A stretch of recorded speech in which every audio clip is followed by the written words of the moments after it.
اعوذ باللہ من الشیطان الرجیم بسم اللہ الرحمن الرحیم والمحصنات اور شوہر والی عورتیں. والمحصنات ہوتا ہے پاک دامن، اس کے چار مطلب ہیں. والمحصنات جو ہے نا اس کے چار مطلب ہیں. ایک مطلب ہے اس کا شوہر والی عورتیں، ٹھیک ہے. شوہر والی عورتیں حرام ہیں، ٹھیک ہے. یہ ایک اچھا محصنات کا مطلب آپ کو بتا رہی ہوں. شوہر والی عورتیں، دوسرا آزاد عورتیں، یہ بھی اس کا مطلب آئے گا. اور تیسرا آئے گا پاک دامن عورتیں.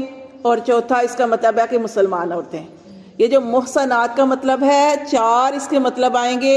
ایک ہے شادی شدہ یعنی شوہر والی عورتیں، دوسرا ہے اس کا مطلب آزاد عورتیں، تیسرا ہے اس کا مطلب پاک دامن عورتیں، اور چوتھا ہے اس کا مطلب کہ مسلمان عورتیں. لیکن یہاں پہ جو اس کا میں مطلب کر رہی ہوں یا قرآن میں اس کا مطلب جو یہاں پہ بیان ہوا ہے وہ شوہر والی عورتیں ہیں. کیونکہ ہم پڑھ رہے ہیں حرمت، ہم اس کو یہاں پہ جائیں گے دوبارہ. حرمت حرام کی، تو جو حرام کی میں اس میں یہ بھی آئیں گی کیا؟ والمحصنات اور عورتیں من النساء، اور شوہر والی عورتیں تم پر حرام ہیں. نکاح کے اوپر نکاح نہیں ہوتا، جانتے ہیں آپ، نکاح کے اوپر نکاح نہیں ہوتا. کسی کا نکاح ہوا ہے، آپ ابھی اس کو کوئی طلاق نہیں ہوئی، آپ اس کے دوسرا نکاح کر لو، ایسے نہیں ہوتا. اللہ تعالیٰ فرماتے ہیں شوہر والی عورتیں حرام ہیں الا، لیکن اللہ نے آگے بتا دیا الا مگر ما ملکت ایمانکم، مگر وہ جو تمہارے ہاتھوں میں آ جائیں، جو تمہاری ملکیت میں آ جائیں. اور وہ کون ہے؟ لونڈیاں. اب اس کا کیا مطلب؟ جی اسی کا میں نے آپ کو بتانا تھا کہ اس کا شان نزول. اب یہ دیکھیں کہ شوہر والی عورتیں حرام ہیں، ٹھیک ہے. اللہ تعالیٰ نے پہلی وجہ یہ بتائی کہ شوہر والی عورتیں حرام ہیں، ان سے آپ نکاح نہیں کر سکتے. لیکن اللہ نے فرمایا الا ما ملکت ایمانکم، مگر وہ جو تمہاری ملکیت میں آ جائے. جیسے جنگ ہوتی تھی، جنگ کے اندر جیسی دوسری چیزیں مالک نعمت کے طور پہ آتی تھی، ایسے ہی عورتیں بھی، کافروں کی عورتیں بھی آتی تھی. کافروں کی عورتیں جو مسلمانوں کے حصے میں آئی ان کو بھی آگے تقسیم کیا جاتا تھا. اب یہ جو عورتیں تھی، اب یہ عورتیں جو تھی شادی شدہ، ان کے شوہر بھی موجود تھے، ٹھیک ہے نا. مرے تو نہیں تھے، موجود تھے ان کے شوہر، لیکن وہ جنگ میں آئی ہوئی تھی اپنے شوہروں کے ساتھ. اب چونکہ اب یہ مسلمانوں کے ہاتھ آ گئی، اب مسلمانوں کے جب ہاتھ آ گئی تو اب ان کا جب مسلمانوں کے ہاتھ آ گئی، اب مسلمانوں کی یہ لونڈیاں بن گئی. نکاح ان کا آٹومیٹک ٹوٹ گیا. نہیں سمجھ آئی؟ سمجھ آ گیا، یعنی کہ ادھر سے تو نکاح ان کا ٹوٹ گیا، قصہ کہانی، کیونکہ اب یہاں پہ وہ لونڈیاں بن کے آئی ہیں. اللہ تعالیٰ نے فرمایا کہ تم شوہر والی عورتوں سے نکاح نہیں کر سکتے، لیکن وہ جو تمہاری ملکیت میں آ جائے، تمہاری لونڈیاں غلام بن کے آ جائے، وہ تمہارے لیے اب جائز ہے. تو یہاں پہ میں آپ کو اس کا شان نزول بھی بتا دیتی ہوں. شان نزول اس کا یہ ہے کہ جیسے بعض جنگوں میں کافروں کی عورتیں مسلمانوں کی قید میں آئی، قید میں آ جاتی تھی، مسلمانوں کی قید میں آ جاتی تھی کافروں کی عورتیں. تو مسلمان جو تھے اب ان سے ہم بستری کرنے میں تھوڑی کراہت محسوس کرتے تھے. کیوں؟ ان کے شوہر جو زندہ تھے، ٹھیک ہے. تو اب مسلمانوں کو کراہت محسوس ہوتی تھی کہ ان کے ساتھ ہم بستری کریں. تو اس پر انہوں نے، کیونکہ وہ شادی شدہ تھی، اس پر صحابہ کرام نے نبی صلی اللہ علیہ وسلم سے مسئلہ پوچھا. تو اس پر یہ آیت جو تھی وہ نازل ہوئی تھی، یہ والی آیت، ٹھیک ہے. اس آیت سے نازل، اس سے کیا پتہ چلا؟ اس سے پتہ چلا کہ جنگ میں حاصل ہونے والی کافر عورتیں جب مسلمانوں کی لونڈیاں بن کے آئیں گی تو وہ شادی شدہ ہونے کے باوجود ان کے ساتھ مباشرت کر سکتے ہیں. کیوں؟ کیونکہ اب ان کی لونڈیاں بن گئی ہیں، ان کا نکاح ٹوٹ گیا ہے. نکاح تو ادھر ٹوٹ گیا، ادھر اب بغیر نکاح کے یعنی کہ نہیں، ان کا بھی یہاں پہ پھر دیکھیں نا، یہی میں نے پوچھنا، لونڈیاں جب بن جائیں گی تو وہ ان کی، جب وہ لونڈیاں بن جاتی ہیں تو ان کی ملکیت آ جاتی ہے، ان کی ملکیت میں آ جاتی ہیں. پھر ٹھیک ہے، پھر ان کی ملکیت میں ہے، پھر ان کے ساتھ یہ اپنا تعلق قائم رکھ سکتے ہیں. پھر آپ نے دیکھا یہ جو مالک بن جاتے ہیں نا، اب مثال کے طور پر یہ ان کے مالک تھے، اب یہ مالک جو ہے نا ان کو آگے بھی کسی اور کو بھی دے سکتا ہے. ان کے آگے بھی ان جو لونڈیاں ہیں ان کو آگے بھی ان کا مالک جو ہے کسی اور کے ساتھ بھی اس کو دے سکتا ہے، ہاں فروخت کر سکتا ہے. اب پھر جب وہ فروخت ہو جائیں گی، مالک ان سے پیسے لے لے گا، اب وہ مالک کی نہیں ہے، قبضے میں نہیں رہیں گی، اب اس شخص کے قبضے میں رہیں گی. اب وہ شخص جو ہے وہ اس کے ساتھ تعلق قائم کر لے گا، ایسے ہی تعلق قائم ہو جائے گا. ایسے یعنی ٹھیک ہے، جیسے ادھر کا تعلق قائم ہاں ہوا، جی، یعنی کہ یہ تعلق آگے جی چلتا جائے گا. ہاں جی، یہ ایسے کا سلسلہ ہے. ٹھیک ہے، تو یہ سے یہ معلوم ہوا کہ جو جنگ میں حاصل ہونے والی کافر عورتیں ہیں جب مسلمانوں کی لونڈیاں بن جائیں گی تو شادی شدہ ہونے کے باوجود ان سے مباشرت کرنا جائز ہے، لیکن ایک صورت استبرائے رحم ضروری ہے، اور وہ کیا ہے کہ ان عورتوں کو ایک حیض دیکھا جائے گا کہ ان کے کوئی حمل تو نہیں ہے. ٹھیک ہے، حمل اگر حمل ہوگا تو مرد اس کے پاس نہیں جائے گا. کیوں؟ تاکہ اب وہ جو بچہ ہے نا وہ پیدا ہو جائے. اگر نہیں ہے تو وہ پتہ چل جائے گا تو پھر آپ ان کے ساتھ تعلق قائم کر سکتے ہیں. ٹھیک ہے، یہ اس چیز میں بتایا گیا. تو یہاں پہ اللہ تعالیٰ نے فرمایا، جیسے ہم پڑھے تھے حرمت علیکم، حرام کی تم پر، اللہ تعالیٰ نے یہاں پہ اس کی یہاں پہ بھی ہم یہی پڑھیں گے کہ شوہر والی عورتیں حرام ہیں الا ما ملکت ایمانکم، مگر وہ جو تمہاری ملکیت میں آ جائیں، وہ تمہاری لونڈیاں بن گئی ہیں اور لونڈیوں سے تعلق تم قائم رکھ سکتے ہو. اللہ نے فرمایا کتاب اللہ علیکم، یہ اللہ نے لکھ دیا تمہارے لیے. کتاب اللہ علیکم، اللہ نے تمہارے لیے یہ لکھ دیا کہ وَأُحِلَّ، اور وہ حلال کی گئی ہیں، لکم تمہارے لیے، ما وراء ذالکم، جو ان کے علاوہ ہیں. جو ہم نے یہ حرمت والے رشتے پڑھے نا، اللہ نے فرمایا یہ ساری عورتیں حرام ہیں، یہ ساری عورتیں حرام ہیں. اس کے علاوہ اللہ فرماتے ہیں اوہل لکم ما وراء، ان عورتوں کے علاوہ جو بھی ہیں وہ تمہارے لیے حلال کی گئی. سمجھ آ گئی ہے؟ پھر اللہ فرماتے ہیں لیکن کیسے تم نے ان عورتوں کو تلاش کرنا ہے، کیسے ان کے تلاش سے مطلب ان کے ساتھ نکاح کیسے کرنا ہے، ان تبتغوا باموالکم، یہ کہ تم طلب کرو ان کی، چاہت کرو ان کی، طلب کرو ان کو، باموالکم، اپنے مالوں کے ذریعے. یہاں پہ حق مہر کی شرط آ گئی ہے. حق مہر کے بغیر نکاح نہیں ہوتا، حق مہر شرط ہے. ٹھیک ہے، اللہ نے یہاں پہ فرمایا کہ تم ان کو تب تک حاصل کرو ان عورتوں کو باموالکم، اپنے مالوں کے ذریعے. کس کے لیے؟ کیا کرنا ہے؟ محسنین، ان کو نکاح کی قید میں لانے کے لیے. عورت ایک قیدی کی حیثیت ہو جاتی ہے. جیسے کہ دیکھیں نا کہ جب عورت کا نکاح ہوتا ہے تو وہ ایک مضبوط قلعے میں چلی جاتی ہے.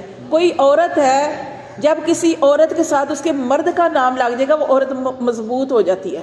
آپ نے دیکھا ہوگا کوئی مرد بیمار بھی ہو، بستر پہ بھی ہو، لیکن اس کو، اس عورت کو پتا ہوتا ہے کہ، یا سب کو پتا ہوتا ہے یہ اس کا شوہر ہے، تو ایک مضبوطی میں آ جاتی ہے. ٹھیک ہے، تو اللہ فرماتے ہیں اس کو جو ہے حق مہر کے ذریعے اس عورت کو حاصل کرو، محسنینہ، کس لیے؟ نکاح کی قید میں لانے کے لیے، غیر مصافحین، نہ کہ بدکاری کرنے کے لیے. اچھا یہاں پہ دیکھیں اور چیز بھی آ رہی ہے، متع نکاح بھی آ رہا ہے، وہ ابھی آپ کو سمجھاتی ہوں، وہ بھی سمجھنا بڑا ضروری ہے. دیکھیں اللہ تعالیٰ فرماتے ہیں کہ عورتوں کو تم حاصل کرو اپنے مالوں کے ذریعے، یعنی مہر کے ذریعے، محسنینہ، نکاح کی قید میں لانے کے لیے، غیر مصافحین، نہ کہ مستی نکالنے کے لیے. اب عورت سے نکاح ہوا، حق مہر ہوا، نکاح ہوا، تو پھر وہ آپ کی بیوی ہے. جیسے ہم پڑھیں مرد عورت کا لباس ہے اور عورت مرد کا لباس ہے. ٹھیک ہے، اور اس لباس میں اور عورت اور مرد مکمل ہی نہیں ہوتے جب تک کہ اللہ تعالیٰ نے یہ سسٹم رکھا ہے نا، اللہ تعالیٰ نے یہ نظام بنایا ہے. مرد عورت کے بغیر مکمل نہیں ہے، عورت مرد کے بغیر، یعنی ان دونوں کا رشتہ ایسا ہے کہ اس کے بغیر وہ مکمل نہیں ہے. یہ اللہ تعالیٰ نے ان کا رشتہ ایسے بنایا. لیکن یہاں پہ اللہ تعالیٰ نے فرمایا کہ غیر مصافحین، لیکن بدکاری کرنے کے لیے نہیں. تو بدکاری کرنے کے لیے کیا؟ کہ دیکھیں جیسے زمانہ جاہلیت میں چلے جائیں نا پیچھے، تو تب ہوتا تھا کہ جب جنگیں ہوتی تھی نا تو جنگ کے اندر زیادہ ٹائم لگ جاتا تھا. مطلب جنگوں میں مسلمان نکلے ہیں، صحابہ کرام نکلے ہیں، تو ان کو زیادہ ٹائم لگ جاتا تھا گھر سے نکلے ہوئے. ان کو نہیں پتا تھا کب واپس آنا ہے کب نہیں آنا. جنگ فتح ہوگی، جنگ جو ہے وہ ختم ہوگی تو گھر میں جائیں گے. ایک غزوے میں نکلے آپ سسم کے ساتھ، جب نکلے بہت ٹائم لگ گیا وہاں پہ. اب آپ کو پتا ہے اللہ تعالیٰ نے ہر انسان کے ساتھ اس کی شہوت بھی رکھی ہے. تو اب کیا ہوا کہ یہ جو متع کہتے ہیں، متع نکاح کہتا ہے وقتی نکاح، عارضی نکاح. اپنی شہوت کو پورا کرنے کے لیے، اپنی جنسی تکمیل کے لیے آپ یہ نکاح اس وقت کر سکتے تھے. اور کر سکتے تھے مطلب کہ آپ صلی اللہ علیہ وسلم نے کبھی بھی اس نکاح، آپ صلی اللہ علیہ وسلم نے کبھی بھی اس کو نہ حلال کہا اور نہ حرام کہا. کیوں؟ جیسے آپ قرآن کے اندر پڑھے نا، آپ نے پڑھا ہے شراب کے بارے میں، سود کے بارے میں، جوئے کے بارے میں، شراب کے بارے میں خاص طور پہ آپ نے پڑھا. اللہ تعالیٰ نے مختلف جگہ پہ شراب کے بارے میں کہا. شراب شروع سے حرام نہیں تھی، صحابہ کرام بھی شراب پیتے تھے، لیکن آپ صلی اللہ علیہ وسلم کو شروع سے شراب سے نفرت تھی، آپ نہیں پیتے تھے، آپ شراب سے نہیں پیتے تھے. اسی طرح یہ متع نکاح جو تھا زمانہ جاہلیت میں جائز تھا، چلا آ رہا تھا. جائز مطلب میں جائز نہیں مطلب چلا آ رہا تھا. عرب کے لوگ یہ متع نکاح کرتے تھے. متع نکاح کیا ہوتا ہے کہ عورتوں سے نکاح کر لینا، اس کی ٹائم لیمٹ پیریڈ رکھ لینا کہ مثال کے طور پر آپ کسی عورت کو پیسے دیتے ہیں اور اس کے ساتھ فکس کر لیتے ہیں کہ تم 3 دن کے لیے میرے پاس رہو گی، تو وہ جو ہے وہ اس طریقے سے وہ اس کے پاس رہتی تھی عورت 3 دن. وہ یعنی ٹائم جو ہے نا آپ نے اس کا فکس کر لیا کہ پیسے بھی فکس کر لیے، عورت کو جتنے پیسے یا جو آپ کا ہے وہ پیسے آپ نے جو ہے فکس کر لیے. اب 3 دن 6 دن 6 مہینے جتنی آپ نے اس کی لمٹ رکھی ہے. اس میں کیا ہوتا ہے، یہ متع نکاح کیا ہوتا ہے، یہ نکاح وہ ہوتا ہے اس میں نہ مرد کو اولاد چاہیے، مرد نے بس اپنی جنسی خواہش پوری کرنی ہے، اور اس میں عورت جو ہے اس کو بھی وہ نہیں خامد سے کہے گی. ان میں یہ ذمہ داریاں نہیں ہوتی. جیسے کہ ایک مرد اور عورت کی شادی ہوتی ہے تو کتنی ذمہ داریاں ہوتی ہیں نا مرد کے اوپر، کہ مرد نے اب اس کا نان نفقہ بھی پورا کرنا ہے، مہر بھی دیا، نان نفقہ بھی پورا کیا، گواہ بھی بنائے، اور جیسے ہوتا ہے کہ جو قبول ہے ہمیں وہ شرائط ہوتی ہیں کہ میں اللہ تعالیٰ وہ بھی ساری پوری کروں گا.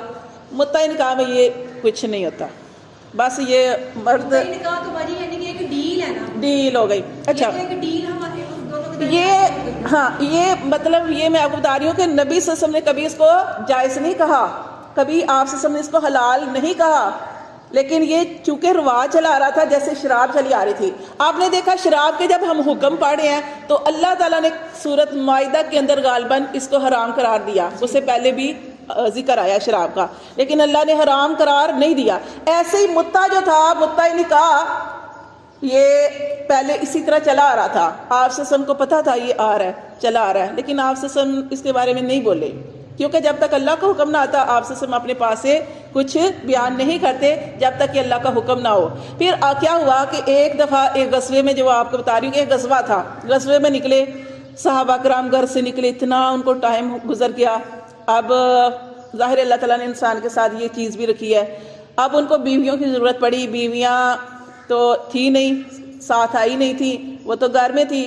اب اس وقت پھر انہوں نے کیا کیا کہ ایسی عورتیں پھرا کرتی ہیں، ایسی عورتیں ہوتی تھی، اور وہ پھر صحابہ یعنی کہ مسلمان کہوں گی، کیونکہ وہ جو مسلمان کے وہ ایسے مسلمان کہ جو نئے نئے دین کے اندر شامل ہوئے ہیں اور غزوے میں نکل گئے ہوں، انہوں نے کیا کیا کہ لیکن نبی صلی اللہ علیہ وسلم کے زمانے میں جو واقعہ ہوا تھا نا ایک غزوے کے اندر، یہ جو متع نکاح ہوا تھا، اس میں یہ تھا کہ اس کی گواہ بھی ہوئے تھے کہ جو کام کرنے جا رہا تھا اس نے بتایا تھا کہ ایسے میں عورت کے ساتھ اس طرح میرا یہ متع نکاح ہوگا.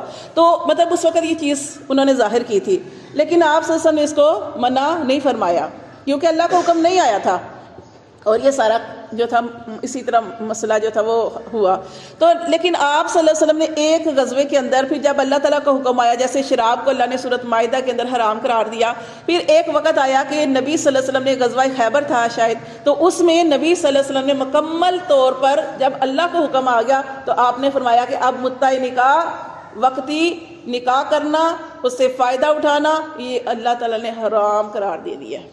پھر جب غزوہ تبوک ہوا نا، اس کے بعد آپ صلی اللہ علیہ وسلم نے ایک جگہ اعلان نہیں کیا، پھر آپ صلی اللہ علیہ وسلم نے مختلف جگہ پر آپ صلی اللہ علیہ وسلم نے اعلان کرتے رہے کہ اب یہ حرام ہے، حرام ہے. آپ نے کبھی اس کو جائز نہیں کہا، حلال نہیں کہا، لیکن چونکہ ایک رواج چلا آ رہا تھا اور یہ ہو رہا تھا، صحابہ مطلب مسلمانوں نے، صحابہ کرام کا میں نام نہیں لوں گی، مسلمانوں نے بھی ایک غزوے کے اندر یہ کام کیا. پھر آپ صلی اللہ علیہ وسلم نے جب منع کر دیا، اس کے بعد ایک غزوہ تبوک ہوا. تو غزوہ تبوک جب ہو رہا تھا، سارے آپ کو پتا غزوے میں جمع تھے، تو کچھ عورتیں نبی صلی اللہ علیہ وآلہ وسلم نے اس غزوے میں خیموں کے باہر، جو خیمے مردوں نے لگائے ہوئے تھے، صحابہ کرام نے لگائے تھے، اس کے باہر عورتیں چلتی پھرتی نظر آئیں.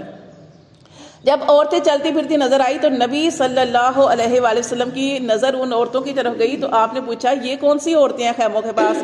تو آپ کو بتایا گیا کہ یہ متع والی عورتیں ہیں. یعنی جو اس طرح کی عورتیں ہیں نا کہ وہ اس نیت سے آئی ہیں، تو آپ صلی اللہ علیہ وسلم کا چہرہ جو تھا سرخ ہو گیا. آپ نے فرمایا میں نے کتنی دفعہ اعلان کیا کہ یہ حرام ہے، یہ حرام ہے، یہ حرام ہے، یہ نہیں کر سکتے. ٹھیک ہے، یہ اس کو کہتے ہیں یہاں پہ اس کا مطلب یہ ہے کہ غیر مصافحین، نہ کہ بدکاری کرنے کے لیے. تو یہ اس میں متع نکاح ہے کہ یہ اسلام میں حرام ہے. لیکن اب تک جو فقہ جعفریہ ہے، فقہ جعفریہ آپ سمجھتے ہیں نا، تو فقہ جعفریہ کے وہ اس پر ابھی بھی عمل کرتے ہیں. فقہ جعفریہ بچی اہل تشریح کو کہتے ہیں. ہاں جی ہاں، اہل تشریح جو ہے وہ ابھی تک اس، اور آپ نے دیکھا یہ جتنی عورتیں یہ کام کرتی ہیں کرواتی ہیں، جن کے یہ اسپیشل کوٹھے بنے ہوتے ہیں، اور اللہ معاف کرے اس طرح کی عورتیں ہوتی ہیں جو یہ انہوں نے وہ اپنے آپ کو فقہ جعفریہ شو کرواتی ہیں، کیونکہ فقہ جعفریہ کے جو مطابق نا ابھی تک وہ اس پہ چلتے ہیں. وہ کہتے ہیں کہ تھا یہ، لیکن وہ دیکھیں کہ اللہ معاف کرے اس میں یہ کیا ہوتا ہے کہ یہ اسلام میں اس کو حرام جو ہے وہ قرار. اسی آیت میں یہ مفہوم آ گیا نا کہ تلاش کرو ان کو اپنے مالوں سے حق ہاں. نیکوکار کے لیے، ہاں. نہ کہ مستی نکالنے کے لیے. ہاں جی ٹھیک ہے. تو یہاں پہ اب میں نے ویسے آپ کو تھوڑا سا ہاں جی تھوڑا سا آپ کو اس لیے بتایا تاکہ آپ کو پتہ چل جائے کہ آپ کہیں گے کہ ایک تو مہر دیا ہے، اس کو نکاح کی قید میں لے کے آئے ہیں، پھر بدکاری کیسے؟ تو بدکاری وہ ہے جو میں نے آپ کو متع نکاح کا ہے، تو وہ ہے. تو اب اس کے علاوہ اور بھی بہت ساری چیزیں ہیں، میں زیادہ اس کو کھولنا نہیں چاہوں گی، لیکن عرب کے اندر بھی ایک چیز نئی نکلی ہے جس کو میں آپ کو انشاءاللہ تعالیٰ وہ ایک پوری ویڈیو بھیج دوں گی، اس کے اندر آپ کے گروپ کے اندر اس کو آپ نے پورا سننا ہے. اس کے اندر آپ کو ساری جو چیز ہے نا، کیونکہ وہ 20-25 منٹ کی ہے تو وہ میں آپ کو بھیج دوں گی.